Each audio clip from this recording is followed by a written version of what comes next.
நேற்று அது நாங்கள் எதிர்பார்க்காம நடந்த ஒரு அதை ஒரு முழுக்க முழுக்க அவங்க பிளான் பண்ணி வந்து தான் அதை நடத்துனாங்க, அதை செஞ்சாங்க. அண்ணனை கைது பண்ணி கூட்டு போனது நாங்கள் எதுவுமே எதிர்பார்க்கல. சம்மனை ஒட்ட வரும்போது வராங்கன்னு சொல்கிறது எனக்கு சாரி நாட் குட்.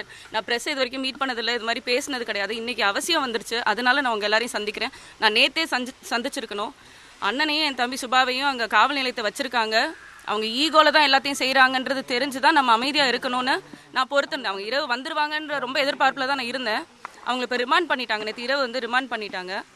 சரி, இதுக்கு மேலே நம்ம பேசாமல் என்ன நடந்ததுன்றதை உங்ககிட்ட சொல்லிடணும்.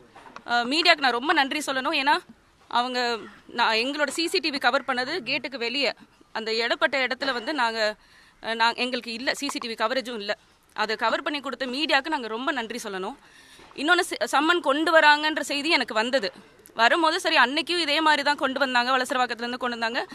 அவர் ஊரில் இருக்காருன்றது தெரிஞ்சு தான் வந்தாங்க. ஆனால் தெரியாத மாதிரி என்கிட்ட தான் கேட்டாங்க. நான் அவங்கள காத்திருக்க சொல்லி அவர் வந்தக்கப்புறம் சந்திச்சு கையெழுத்து வாங்கி எடுத்துகிட்டு போனாங்க. அப்போவே வந்து சொன்னார் இவர், 2 வாரம் முழுக்க எனக்கு தேதி இல்லை அப்படின்னு. அவங்க தான் கேட்டு அந்த 27ஆம் தேதியை கேட்டு வாங்கிட்டு போனாங்க. உங்கள் வழக்கறிஞர்கள் வந்து அங்கே வந்து எழுதி கொடுக்கட்டும், அதுக்கப்புறம் இன்னொரு தேதி கொடுத்துக்கிறோன்னு சொல்லி அவங்க தான் சொல்லி வாங்கிட்டு போனாங்க.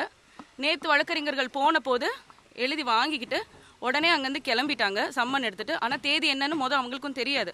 மாதிரி வராங்கன்னு சொன்னாங்க. சரி, வந்தால் இன்ஸ்பெக்டரை நம்ம சந்திச்சு பேசி சம்மனை கையெழுத்து போட்டு வாங்கிக்கலான்னு தான் நான் இருந்தேன்.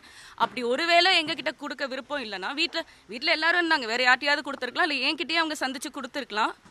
அவர் ஊரில் இல்லைன்றது எல்லாருக்கும் அவங்களுக்கு நல்லா தெரியும். கிருஷ்ணகிரியில் இருக்காருன்றது தெரியும். அவரை சந்திச்சு அங்கே கூட அனுப்பியிருக்கலாம். அங்கே இருக்கிற காவல் நிலையத்தில் அனுப்பி கூட அவர்கிட்ட கொடுத்துருக்கலாம்.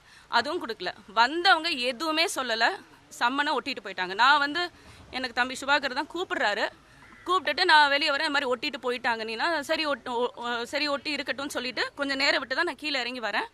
நம்ம வழக்கறிஞர் சொல்கிறாங்க, சரி காவல்துறை ஒட்டிட்டு போயிட்டாங்கன்னா நீங்கள் எடுத்துருங்க அதை அப்படின்னு சொல்கிறாங்க. எனக்கு அது என்ன பாலியல் குற்றம்னு போட்டு எத்தனை வருஷமாக தான் இருப்பீங்க. சரி, இப்போ வந்து நீதிமன்றம் விரைவுபடுத்த சொல்லியிருக்கு. அது என்ன இப்போ உடனே அடுத்த நாளே வரணும்னா, சரி ஒரு ஊரில் இல்லைன்னு தெரியும், நீங்கள் வேணும்னே இதை செய்கிறீங்கன்றது எனக்கு தெரியும். நான் வீட்டில் இருக்கேன், என்கிட்ட அதை பேசிட்டு கூட நீங்கள் ஒட்டிட்டு போயிருக்கலாம். வந்து யாருமே இல்லாத வீட்டில் வந்து ஒட்டிட்டு போன மாதிரி நீங்கள் ஒட்டிட்டு போயிட்டீங்க. நான் வந்து வெளியே வந்து பார்க்குறேன், தம்பி இது மாதிரி சொல்கிறாரு ஒட்டிட்டாங்க நீனா. அப்புறம் ப்ரெஸ் மட்டும் தான் நின்றுட்டு இருந்தாங்க. எனக்கு ரொம்ப அன்னீசியாக இருந்தது அவங்க முன்னாடி வர்றதுக்கு. நான் அது நைட் ட்ரெஸ்ஸில் இருந்தேன், நான் வெளியே வரல. சரி, தம்பியை தான் கிளிங்க தம்பி, இல்லை போலீஸ் போகணும், போலீஸ் போயிட்டாங்க அப்படின்னு சொன்னார். அதனால நான் கிளிக்க சொன்னேன். நான் தான் கிளிக்க சொன்னேன் அவரை, நான் படிக்கிறதுக்காக கிளிக்க சொன்னேன். அவர் கிழிச்சு என்கிட்ட கொண்டு கொடுத்தாரு. கொடுத்துட்டு நான் அதை உள்ளே உட்காந்து அது 2-3 கிழிஞ்சதுனால உட்காந்து அதை படிச்சுக்கிட்டு இருந்தேன்.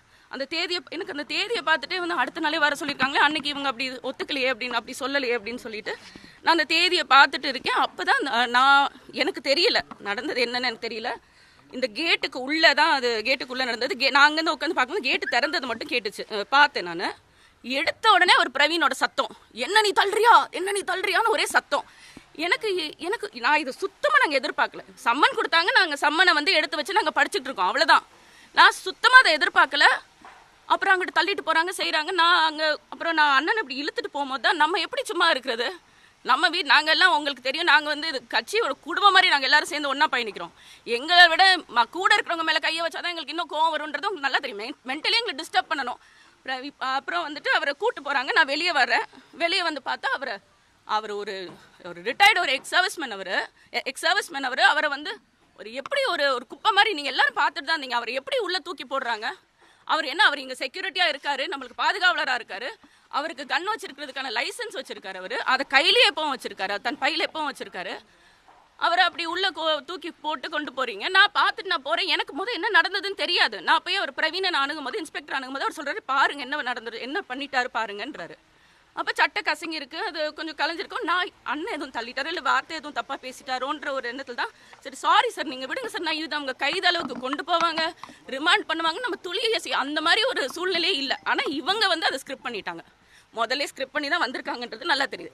ஏன்னா வலசரவாக்கம் காவல்துறை அவங்க வந்து ஒட்டுனதோட கிளம்பிட்டாங்க. அவங்க உடனே கொஞ்ச நேரத்திலேயே நீலாங்கரை போலீஸ் இங்கே உடனே வந்து அதை பார்க்கணுன்ற என்ன தேவை இருந்ததுன்னு எனக்கு தெரியல.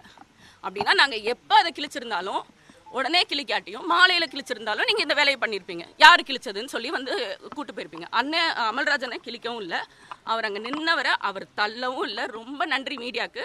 உங்கள் இது சரியாக கவர் பண்ணியிருந்தது. அவர் எதுவுமே பண்ணலை. அவர் நிறுத்தி கதவை கேட்டை திறந்து கேட்குறாரு. கேட்டதோட பிரவீன் தான் தள்ளிட்டே உள்ளே வந்து அவரை வந்து கூடவே 2 போலீஸும் வரணுன்ற தேவை என்ன இருக்குன்னு எனக்கு தெரியல. வந்து அவர் அப்படி இழுத்துட்டு போய் கூட்டு போகிறாங்க. அப்போ தான் நீங்கள் எல்லாரும் சாரி கேட்டாங்க. சாரி என்னங்க சாரி, எங்களுக்கு எங்கள் கல்யாணம் ஆனதுலேருந்து அவர் இந்த கைதாயிருவார்னு சொல்லிட்டு இருக்கு. நாங்கள் எல்லாத்துக்குமே துணிஞ்சு தான் இருக்கோம். நம்ம அண்ணன் ஏதோ பண்ணிட்டாரோன்னு தான் அவர்கிட்ட சாரி சார் நீங்கள் விடுங்க சார் அவரன்னு சொல்லி நான் கேட்குறேன். அவங்க கிட்ட போய் இப்போ நான் எனக்கு நல்லா தெரியுது பிரவீன் வந்து இதை வேணும்னே செஞ்சுருக்காருன்னு. இவங்க எல்லாருமே பிளான் பண்ணி எல்லாரும் சேர்ந்து தான் செஞ்சுருக்காங்க. முதலே முடிவெடுத்துட்டாங்க அவரை கைது பண்ணோம். நம்ம வீட்டில் இருக்கிறவங்களை 2 பேரை கைது பண்ணி நம்மளை மென்டலி டிஸ்டர்ப் பண்ணுன்றது அவங்களோட எண்ணன்றது நம்மளுக்கு நல்லா புரியுது.